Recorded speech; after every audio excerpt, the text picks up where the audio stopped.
السلام علیکم ورحمۃ اللہ وبرکاتہ۔ الصلاۃ والسلام علیک یا رسول اللہ، الصلاۃ والسلام علیک یا حبیب اللہ، الصلاۃ والسلام علیک یا نبی اللہ صلی اللہ تعالیٰ علیہ وسلم۔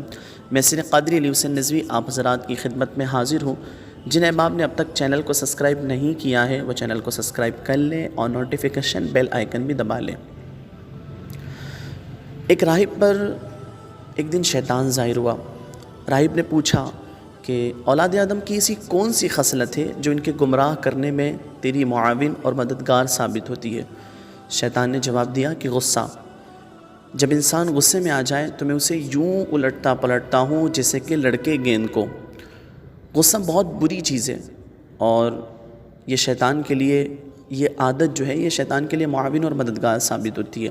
انسان غصے میں آ جائے تو غصہ بھی چونکہ ایک آگ ہے اور آگ کی طرف لپکتی ہے اور اسے اپنے ساتھ ملا لیتی ہے، اور اس طرح غصے میں آ کر کے انسان شیطان کے ہاتھ میں چلا جاتا ہے، اور بسا اوقات ایسا ہوتا ہے کہ غصے میں انسان اپنا نقصان کر دیتا ہے اور بعد میں اسے احساس ہوتا ہے کہ میں نے غصے میں اپنا نقصان کر دیا ہے۔ آپ نے دیکھا ہوگا بہت سارے ایسے احباب ہیں جو غصے کی حالت میں اپنی عورتوں کو چھوڑ دیتے ہیں، طلاق کے الفاظ غصے کی حالت میں استعمال کرتے ہیں۔ بہت ساری عورتیں بھی ایسی ہیں جو غصے کی حالت میں اپنے شوہروں کو چھوڑ کر کے اپنے مائکے چلی جاتی ہے۔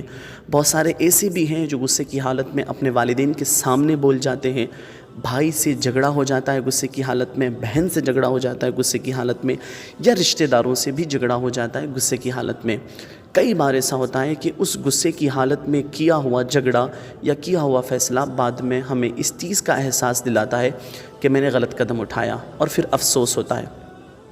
تو ہمیں چاہیے کہ ہم اپنے غصے پر کنٹرول کریں اور کبھی بھی ایسا کوئی قدم نہ اٹھائیں غصے میں جس کا بعد میں ہمیں احساس ہو اور بعد میں پچھتاوا ہو۔ آئیے ایک روایت سنتے چلیں، میں آپ کو سناتا ہوں۔ مشکوٰۃ شریف کی حدیث پاک ہے، ان الغضب من الشیطان، کہ غصہ شیطان سے ہے، وان الشیطان خلق من النار، اور شیطان آگ سے پیدا کیا گیا ہے، وانما یطفأ النار بالماء، اور آگ کو پانی سے بجھایا جاتا ہے، فَإِذَا غَضَبَ أَحَدُكُمْ فَلْيَتَوَضَّأْ، تو تم میں سے جب کسی کو غصہ آئے تو اسے چاہیے کہ وہ وضو کرے۔ اور اس کے علاوہ بھی ہمیں بتایا گیا ہے کہ انسان کو جب غصہ آ جائے، اگر وہ کھڑا ہے تو بیٹھ جائے، بیٹھا ہے تو لیٹ جائے، وضو کریں۔ ہمیں چاہیے کہ ہم اپنے غصے پر کنٹرول کریں۔ ایسا نہیں ہے کہ بالکل آپ غصہ نہ کریں، غصہ کرنا چاہیے، لیکن غصہ کب کرنا چاہیے؟ جب آپ شریعت کے خلاف کوئی بات سنیں۔ آپ کو غصہ آنا چاہیے، کب آنا چاہیے غصہ؟ اس وقت جب آقا کریم صلی اللہ تعالیٰ علیہ وسلم کی شان میں کوئی ایسے الفاظ آپ سنیں، کوئی غصہ کی سنیں، تو آپ کو غصہ آنا چاہیے۔ ایسی جگہوں پر آپ کو غصہ آنا چاہیے۔ بے جا غصہ کرنے سے احتیاط کریں کہ آپ کا نقصان ہو اور بعد میں آپ کو اس کا پچھتاوا ہو۔